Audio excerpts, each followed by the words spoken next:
Hi, folks. This is Joe Firestone for Empowering Democracy. Our topic for tonight is Dump the Corruption, Fundraising of Earl Blumenauer, Greg Casar, and Becca Balint. Okay, and Earl Blumenauer, if I recall correctly, is a congressman from Oregon. Greg Casar is a newly elected congressman from Texas, who claims to be a progressive, and Becca Balint is a newly elected congressperson from the state of Vermont. She was quite popular and also claims to be a progressive. So, two new progressives in that group, two new members of the CPC, and one old member of the CPC, specifically Blumenauer. So, while I wait for some of my compatriots to arrive, I'm going to share the screen.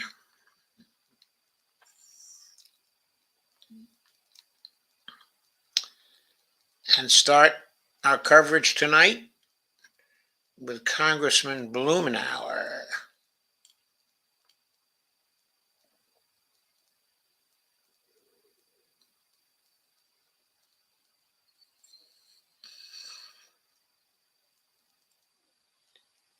There we go.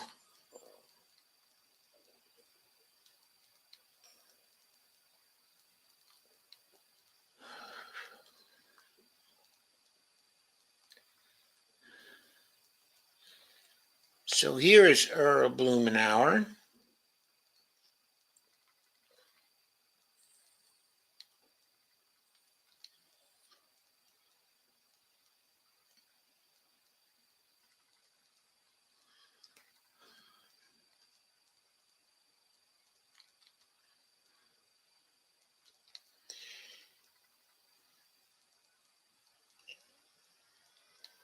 He is a long-term congressman.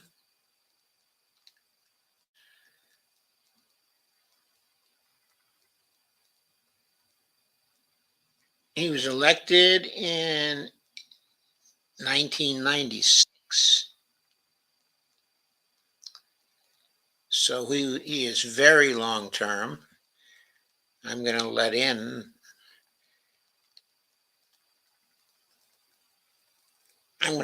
Greg. Hello, Greg. Howdy. That was a good discussion over on Around the World with Brandy and Dee. Yes, it was a very good discussion. So, Gregory Mallard is an activist from Georgia and the host, of Revolution Evolution. Mm-hmm. Look for his YouTube channel. It's new, but I guarantee that it's very lively. He's right in there with Dump the Corruption and has joined me in doing shows on Congress people and what their fundraising record actually looks like. And by the way, before I get back to Earl Blumenauer, I want to indicate, just to summarize now, that we have now covered, I believe, going into this broadcast, between the two of us, we've now covered 43 CPC members. Yeah, I covered 4 last night. Yes, you did. Okay, so let me make sure that I have the 4. It was Gallego. Ruben Gallego. Okay, Racening right. I was and missing Ruben Gallego, so I got to add him. somebody else. Oh, Uh, Andy Kim, Jeff Ginter's Congress critter. that's who Andy Kim is. Yes, I know Andy slightly, having talked to him on the phone once. He was from the Obama administration, and he brings those values with him. So, adding Ruben Gallego in there, we've now done 44 of the, I think it's now 95 people in the Progressive Caucus. It used to be 100, but it is, I believe, only 95 now. I think that's good. Yeah, we're not even halfway through. I think after tonight and tomorrow night we'll be halfway through. Because I think we'll be more than halfway. Yeah, well, after tonight, we'll be up to 47, and then up to tomorrow night we'll mark 47. 50 or 51 if I decide to cover a fourth one. Because I think me covering a fourth one, it will increase the reach. Yeah, that's fine. The more, the merrier. Exactly. Okay, so that's where we are in this process at this point. I do want to add, of course, that not a single member of the CPC has passed our litmus test. Except one that was a former member of the CPC prior to 2020, which was Tulsi Gabbard. She passed it with flying colors. Yes, but she is not a member of the CPC now. So I don't think, so it's still true that all the members of the CPC we have tested have failed that litmus test. Okay, back to Earl Blumenauer then.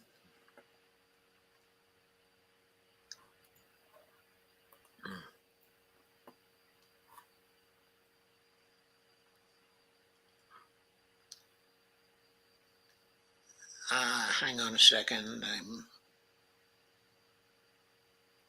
There we go.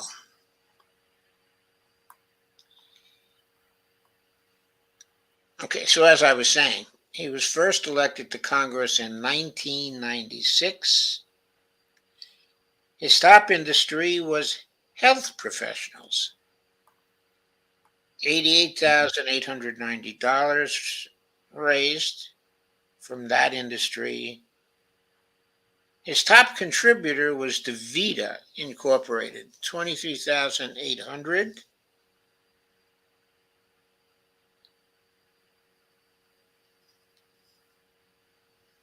He raised in 2022 $1,592,501. He spent $1,371,701. He had cash on hand going into the next election of $1,041,556. A sizable war chest compared to other people we've examined, but far from the most sizable war chest. His top contributors were DaVita. There he got 10,800 from individuals, 38,000 from PACs. National Association of Realtors, 0 from individuals, 20,000 from their PAC. The American Trucking Association, $16,000, 1,000 from individuals, 15,000 from PACs. The Amalgamated Transit Union, 15,000, all from PACs. Cow Creek Band of the Umpqua Indians, 16,000 from individuals, 0 from PACs. The top industries again, health professionals, $1,390 from individuals, $87,500 from PACs. For health services and HMOs, a total of 75,000, 19,200 from individuals, 56,000 from PACs. Lawyers and law firms, 34,296 from individuals, 40,800 from PACs, a total of just over 75,000.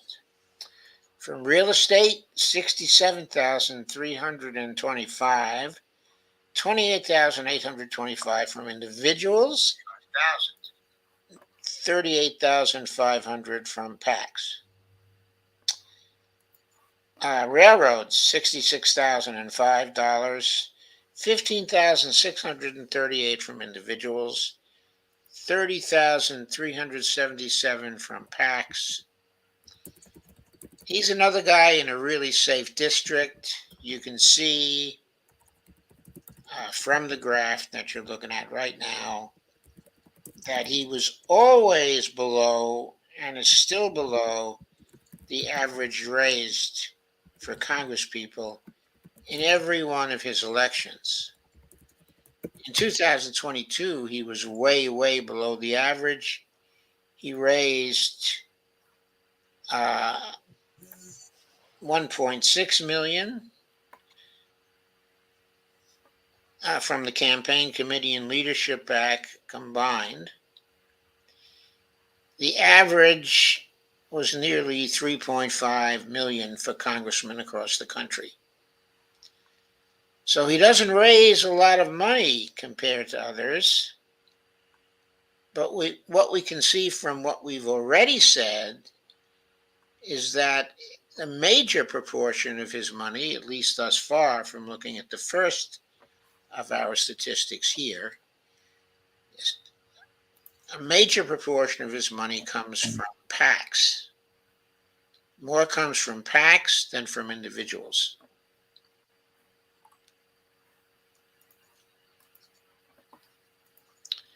So let's take a look at the PACs category real quick here.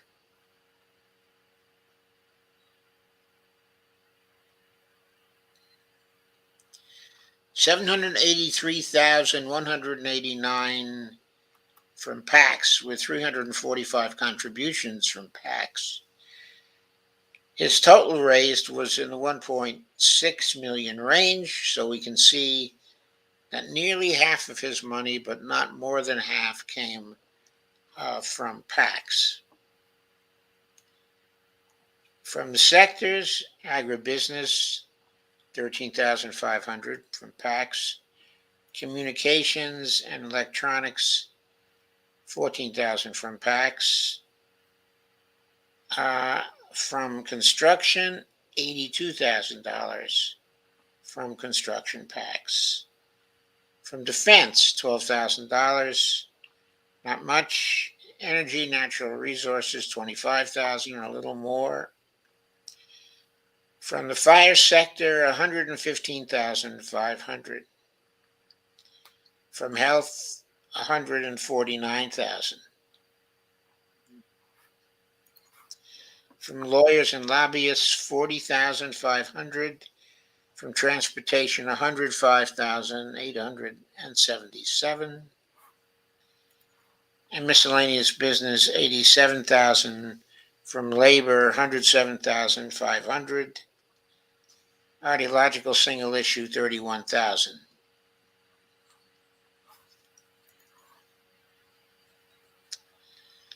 So let's look quickly then at his largest sector when it came to PAC money. From the fire sector, $115,500. Sorry, from health, $149,000. That is his largest sector of contributions. His health sector contributions are larger than his labor contributions, in terms of PAC money anyway, at $107,500. So I don't think we've looked at the industries category yet, but that already gives you a feel for it.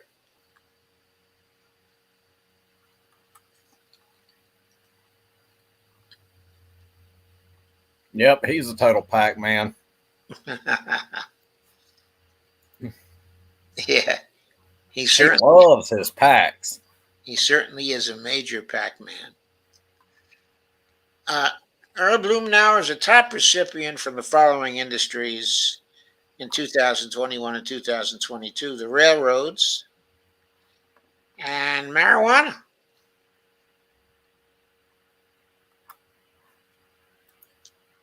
which is of some interest here. Health professionals again. We already talked about the PAC contributions there. Health services HMOs, 56,000 from PACs in that area. Lawyers and law firms, 40,800 from PACs in that area.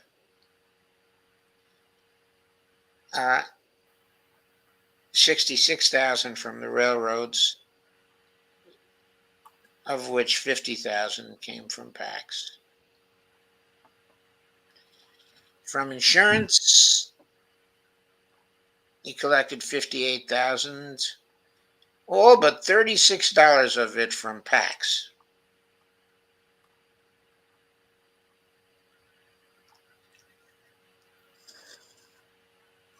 From the retired, 54,114 from individuals, 0 from PACs. Transportation unions, 0 from individuals, 41,500 from PACs. From securities and investment, 30,700 from individuals, 8,500 from PACs.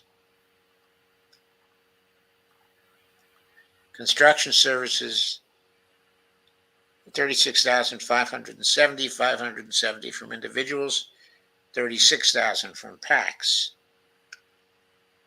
From public sector unions, 0 from individuals, 34,500 from PACs. From electronics manufacturing and equipment, 31,770, got 22,770 from individuals, and 9,000 from PACs. Okay. Miscellaneous issues, you got 9,233 from individuals, 22,000 from PACs. From air transport, 8,050 from individuals, 23,000 from PACs. From building trade unions, 0 from individuals, 30,000 from PACs. From electric utilities, 0 from individuals, 30,000 from PACs. From lobbyists, 28,300, 26,300 from individuals, 2,000 from PACs. For miscellaneous finance, 15,700, 9,500 from PACs. From lobbyists, 26,300, 2,000 from PACs. From general contractors, 23,000, 4,000 from individuals, 19,000 from PACs.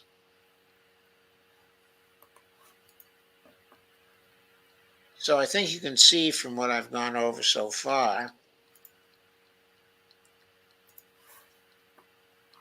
that he fails the litmus test, certainly because of his financial fundraising among PACs. Those are very, very important to him. Now let's look at his expenditures.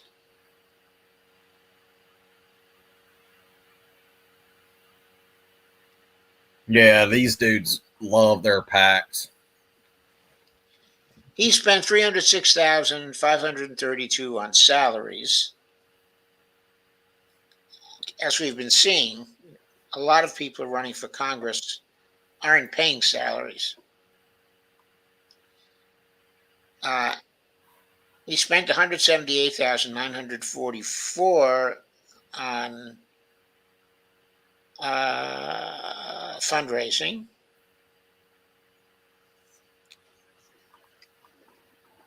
Spent $169,240 on contributions to others. It's going to be interesting to look at those. He had $158,017 in an unclassifiable category, which always makes us wonder what did he spend it on. He spent $139,478 on administrative activities. Here are his top vendors. The DCCC, $305,000. That's a lot of money he give to the DCCC. Yes, especially for someone who raised only $1.6 million. That's a lot to spend on the DCCC. Barnett Strategies, $130,000. And Mandate Media, $97,225. He sent money to Automatic Data Processing Incorporated, $94,716. Paid $57,648 to Elizabeth Smith. And Park Riverside, $56,663. I think all of these are consulting expenses. William Smith, $33,443. Catherine Tell, $32,508. Now, Democratic Party of Oregon, $21,890. A generous contribution to his state party. That's different from a lot of people, as we've been seeing.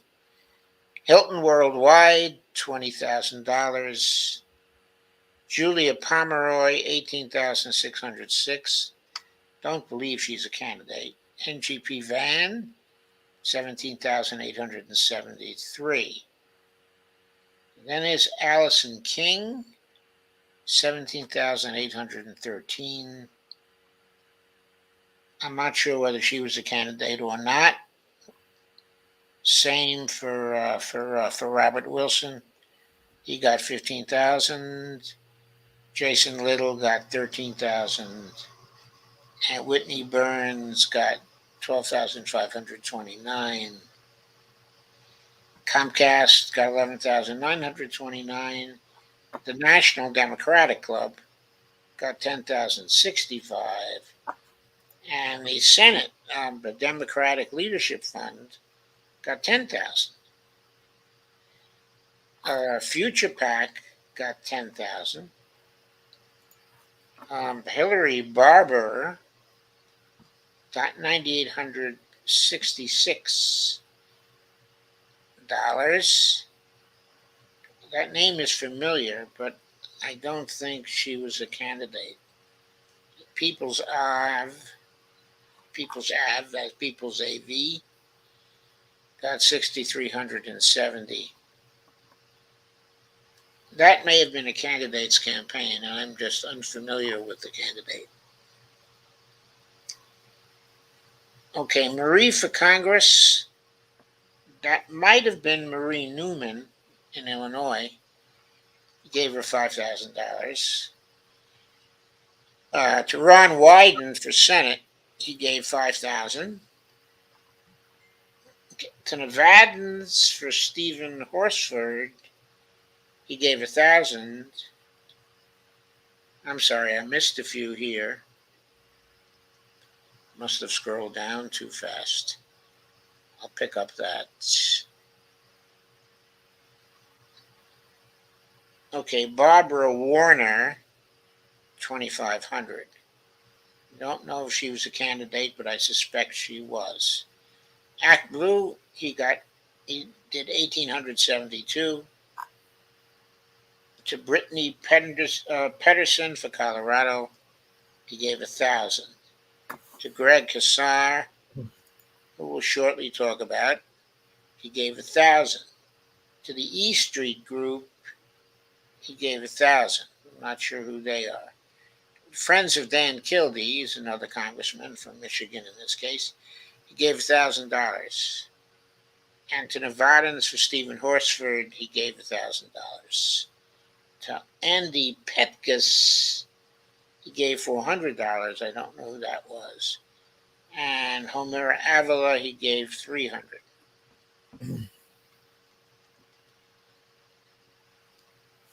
So he has an unusual contribution pattern also. He gave to a few individuals. He was kind of selective about that. But he gave that really huge amount of money to the Democratic Congressional Campaign Committee. Yeah, and as Robert Copland just said a few moments ago, the DCCC is getting money from a lot of Democrat politicians. Yes, and they turn around and then they give a lot of that money to the most conservative Democrats they see. So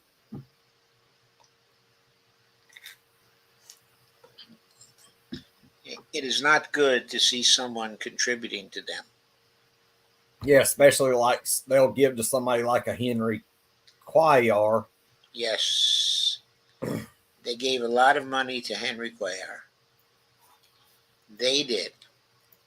Like, what's the like? I don't even feel like after all this analysis, I don't even feel comfortable giving to a Democrat. I would much rather give my money to a Green Party candidate. Yes, well, Like a Madeline Hoffman, for example. like a Madeline Hoffman, indeed, like a Madeline Hoffman. She would pass the. She passes the litmus test with flying colors. Yeah, I know she does. And there's also Diane Moxley, Kenneth Mejia, who was once a Green, Rodolfo Cortez. Oh man, I wish we had 100 Rodolfos and 150 Kshama Sawants in Congress. Imagine having that kind of presence in Congress. they would be dumping the corruption all day. Yes, they would be. Okay, the financial information for Greg Casar is unfortunately not complete. It's not complete for Becca Balint also. So I need to add those two to the Google Doc. Yeah, you need to add them to the Google Doc. But I'm going to go through. I will be able to get some of their information. Okay, for Greg Casar,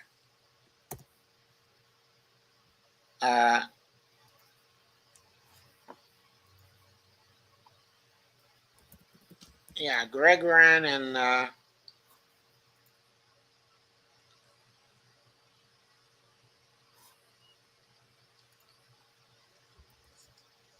I'll find the district he was in. It might have been the Texas 5th, but I will see.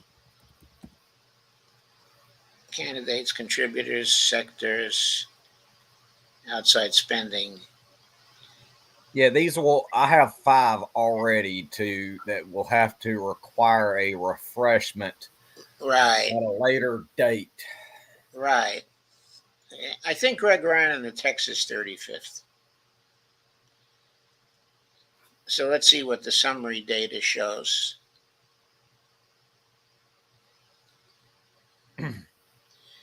Yeah, he ran in the Texas 35th. We have information on how much he raised. It was 1,756,510. That's interesting because he raised more than Congressman Blumenauer did, who we just covered. Greg also spent 1,593,549, and he ended the campaign at the end of December 2022. So that is real current. He ended with 162,961 in the bank, which is not bad for a new candidate. Okay. Let's look at candidates in this race. There is a page for candidates in this race. And again, we see the figures of what he got. He got 72.6% of the vote. Well, it was heavily Democratic district. He was favored all along the way. His individual contributions, small individual contributions, contributions less than 200, he raised 276,000. Large individual contributions, he raised 1,080,540. They were 61.52% of his contributions. So large contributions generally means contributions from the rich. 61.52%. Now, one interesting thing is, why would the rich want to support somebody who claimed to be very progressive, okay, and who has a reputation of being very progressive? His PAC contributions were considerable, but not as heavy as Blumenauer's by any means. He raised $382,904. There was also candidate self-financing. He spent $10,000 of his own money on his campaign. And then there was another category of contributions, only $6,744. So that wasn't a big factor in this campaign. It gives data on the type of disclosure also. Full disclosure, $261,319. That's 89.48%, supposedly. I don't know what to make of that, because obviously he raised a lot more money than that.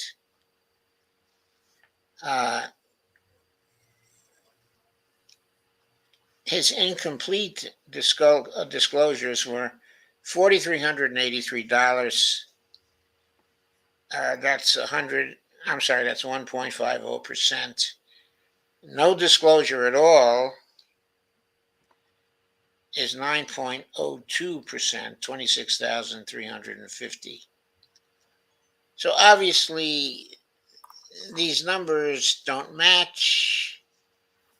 If he raised 1.7 million and he disclosed only 261,319, that is not 89% by any means.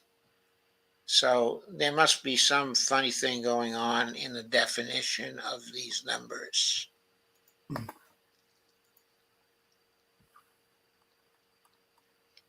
Okay. Let's see what else I can find from here.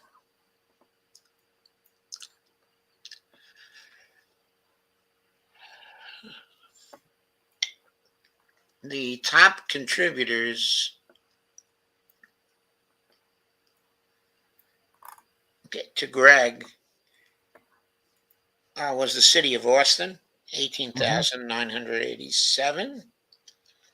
Communication Workers of America gave 11,809. International Brotherhood of Electrical Workers, 11,597. Way to Win, which I assume is a PAC, I've never heard of that before.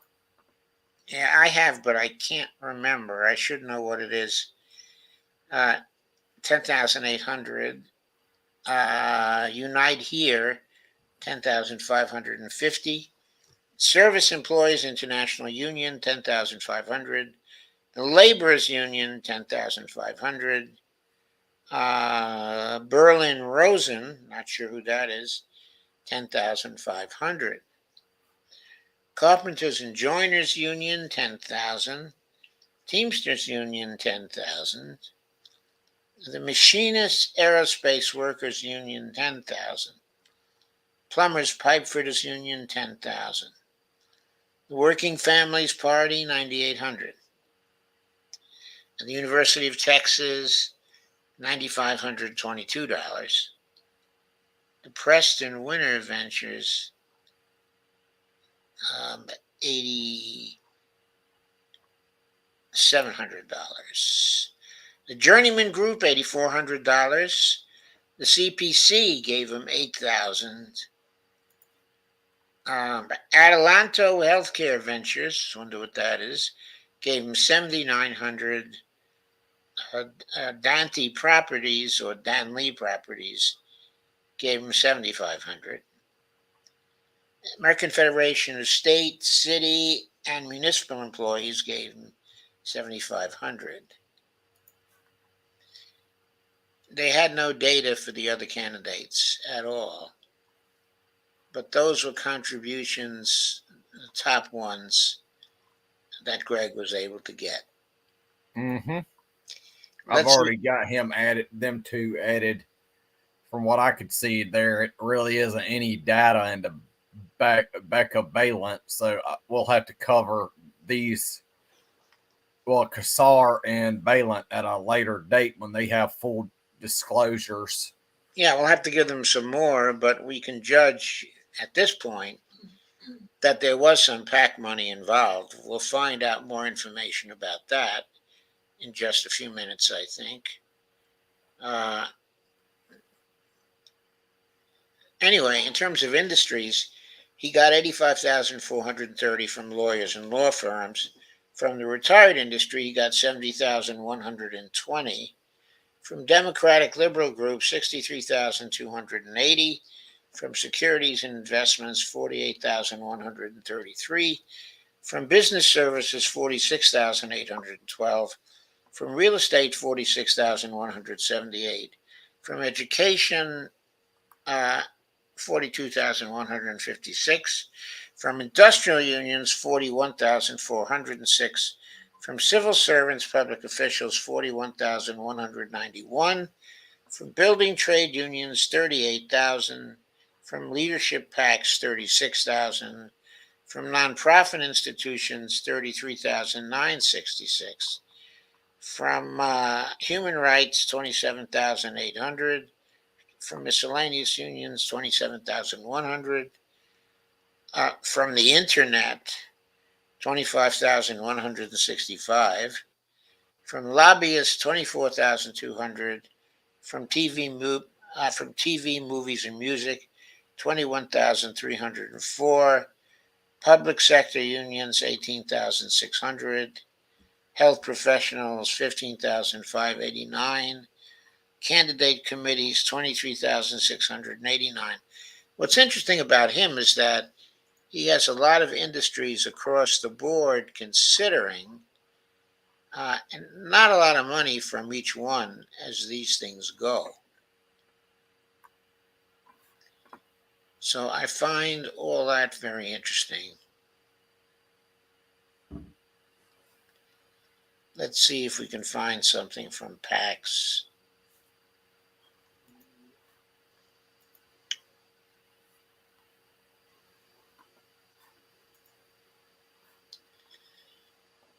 So I'm not sure what this graphic you're looking at means. I guess it's from labor. So Greg Casar raised 200K from labor PACs. I think that's what this means.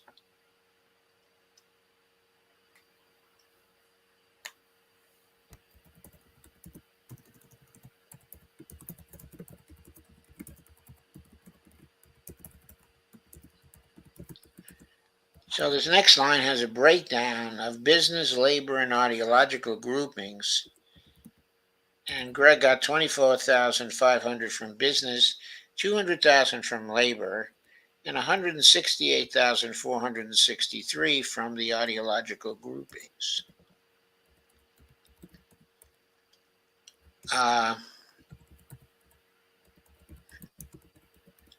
That was PAX. What can be revealing also is outside spending.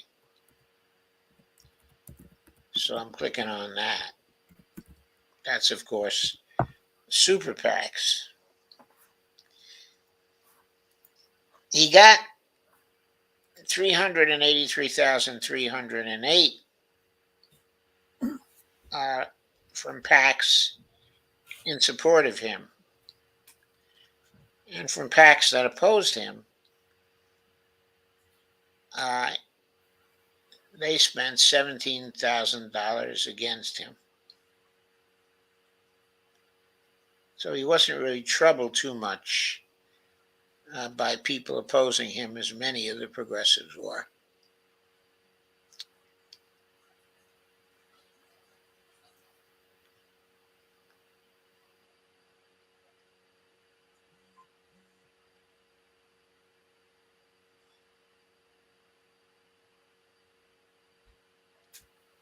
Why didn't we get more from PACs?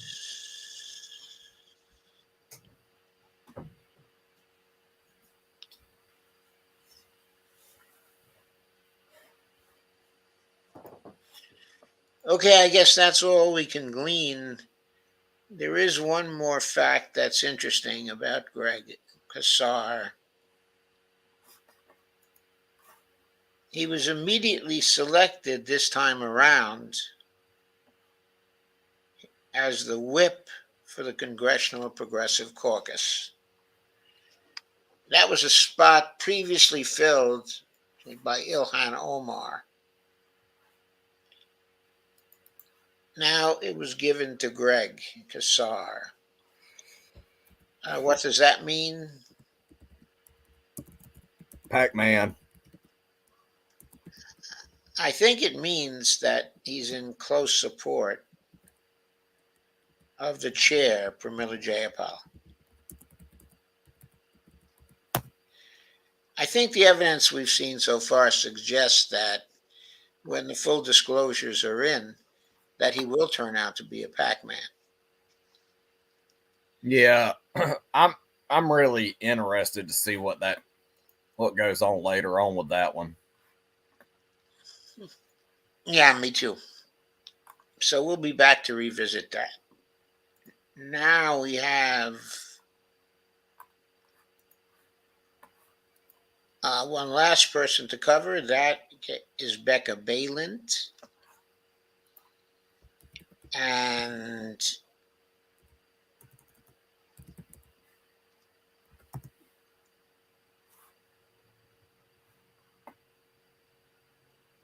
She's from Germany. She was in Vermont, District 1. Well, there's only one congressional district in Vermont. Well, what they call up there, they call it the at-large district. Yes, it is an at-large district. Just like in Alaska, they have an at-large district. Yeah, it means it covers the whole state. Yeah, so, there are several states like that. Yeah, it serves as a basis, if you win that, for becoming the senator one day. Okay, because you're winning the whole state. It's a race for the whole state. Of course, we have to keep in mind the state has two senators. Mm-hmm. The at-large House member, was Peter Welch. And he moved up to the Senate. So he's the senator now. And the other senator, who is getting to be quite advanced in age, of course, is Bernie Sanders. And by winning the at-large House seat, it looks as though Becca Balint is in position to succeed Bernie Sanders when he starts to step down. I'm going to look up her platform, see what she stands for. I think you'll find her platform is going to be pretty good from a progressive point of view. She does support Medicare for all. I think she supports the Green New Deal too. In terms of funding that supported her, outside funding that supported her, outside spending, super PACs and carry groups. She does support the Green New Deal.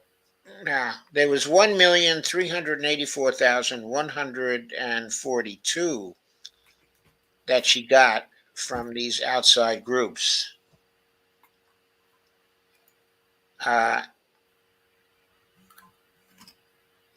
1,384,142 in favor of her. No funding opposed to her from outside groups. The two Republicans who were in the race, there were two of them,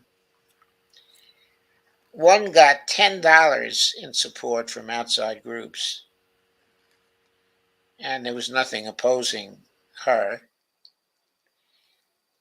And the other one got $0 in support of her and $8 opposing her from outside groups.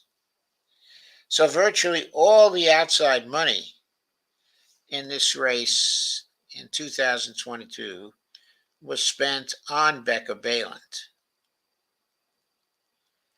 who had been very well known for her work in the State House, I believe.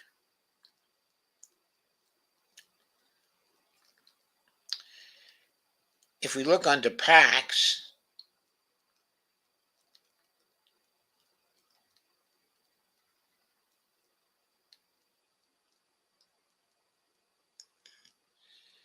she got considerable money from the ideological PACs. Looks like about, let me see what the bar says, 171.8K dollars. From labor PACs, she got 66.4K dollars.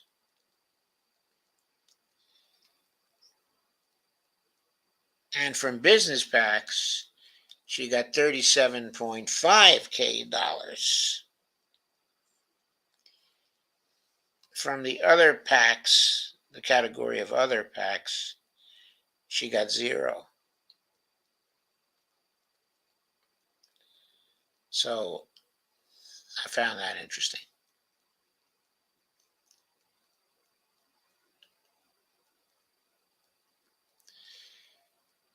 Yeah, I don't think she's going to pass the litmus test.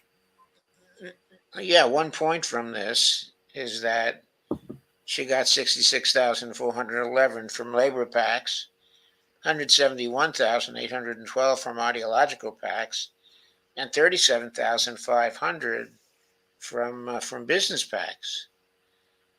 So while she's not the biggest fundraiser from PACs in the world, she is taking money from PACs. And it's substantial money relative to the amount that she raised. So we do have to say that. And we've just examined that she got a good deal of support in outside spending. We just were on the outside spending. And what was it? 1,384,142 in support of her based on outside spending, on super PACs and carry groups. That was substantial, very substantial. And that violates the litmus test too. I'm going to have a surprise element to tomorrow night's show. Great. I'm not even going to spill the tea. Well, don't. This is going to be a big one. Good, good. I like to see big ones.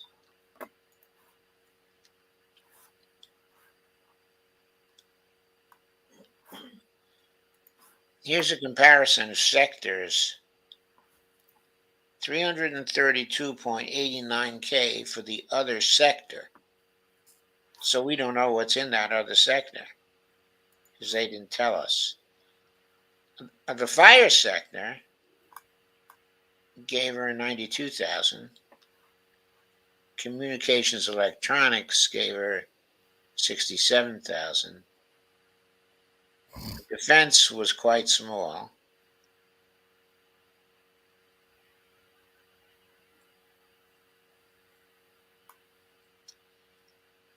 Health 46.85 from that sector.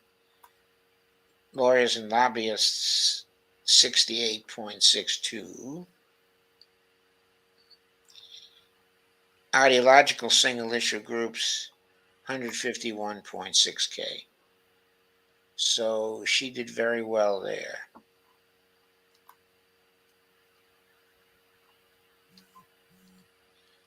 Oh, there are actually some numbers down here.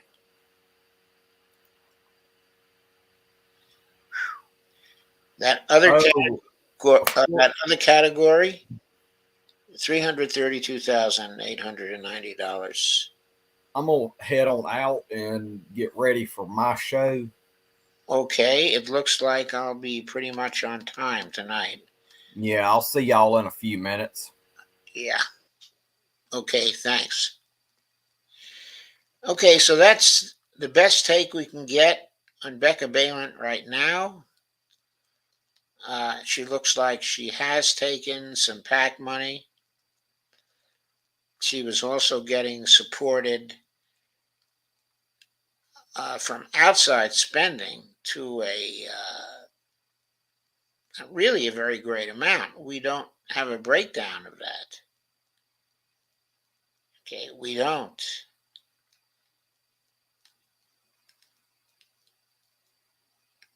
Oh, wait a minute. Outside groups spending money in this race.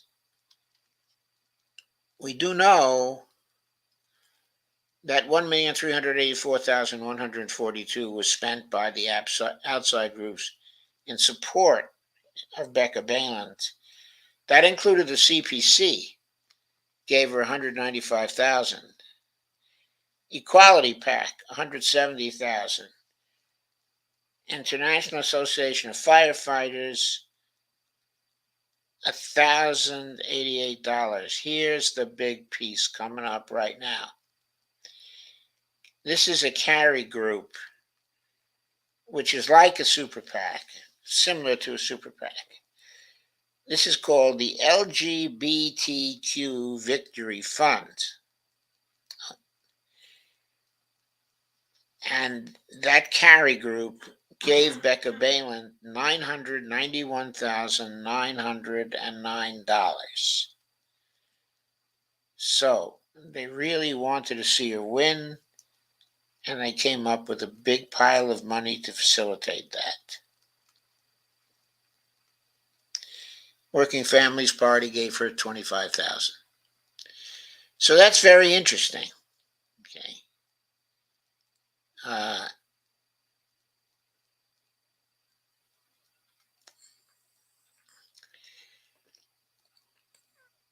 It's very interesting in terms of distribution. So we can also infer from this that she was taking a lot of PAC money between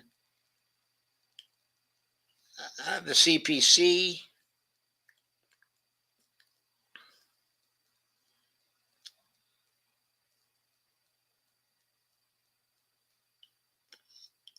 between the CPC and the Equality PAC.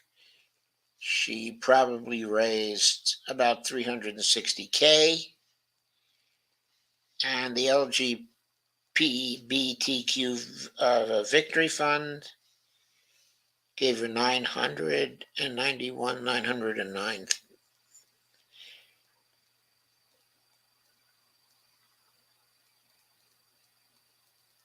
So about 1.25 million of her dollars, her total dollars, uh, came,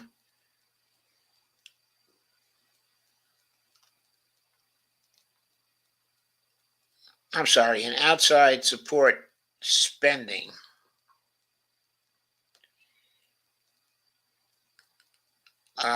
came from super PACs.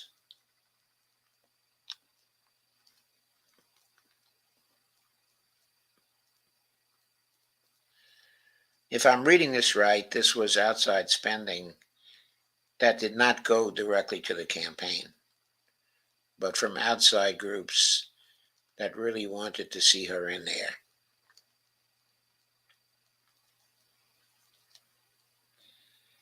Okay. And the PAC money herself,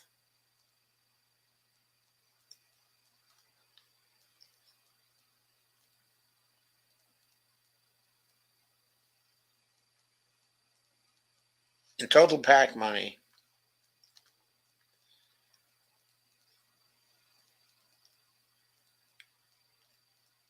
she raised roughly 220K.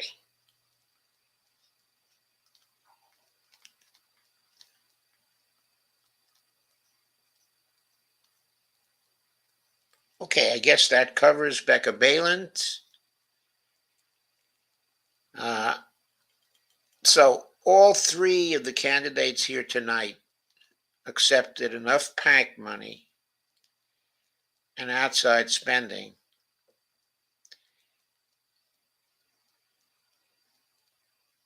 so that they passed the litmus test.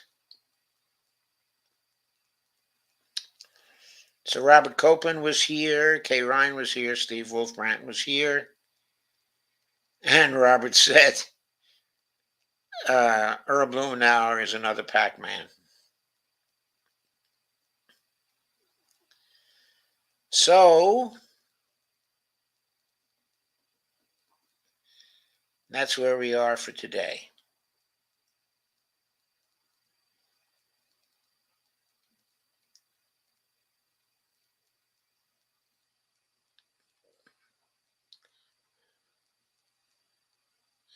So Robert said, Greg is going to surprise the audience.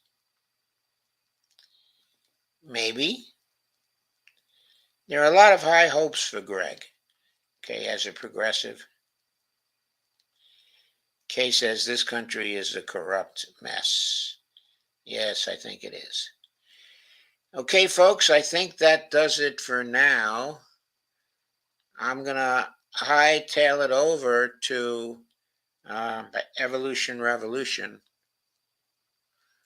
Or is it Revolution Evolution? I can't keep that straight. But hang on a second.